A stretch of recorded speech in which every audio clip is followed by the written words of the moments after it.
বাংলাদেশের মোট বৈদেশিক মুদ্রার রিজার্ভ বর্তমানে 30.24 বিলিয়ন মার্কিন ডলারে পৌঁছেছে।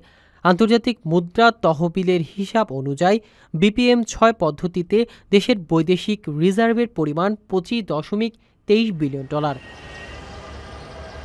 রোববার 10 আগস্ট বাংলাদেশ ব্যাংকের মুখপাত্র আরিফ হোসেন খান এ তথ্য জানান। বাংলাদেশ ব্যাংকের নিজস্ব হিসাব অনুযায়ী দেশের মোট রিজার্ভ 30.24 বিলিয়ন ডলার রয়েছে। গত 6 আগস্ট BPM-6 পদ্ধতিতে রিজার্ভ ছিল প্রায় 25.05 বিলিয়ন ডলার। এর আগে 4 আগস্ট ও 24 জুলাই BPM-6 পদ্ধতিতে রিজার্ভ ছিল যথাক্রমে 24.97 ও 24.98 বিলিয়ন ডলার।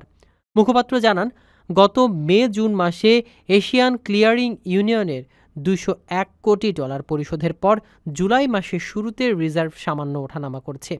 বর্তমান রিজার্ভ পর্যায়ে বাংলাদেশের অর্থনীতির জন্য স্বস্তিশীলতার নিদর্শন হিসেবে দেখা যাচ্ছে।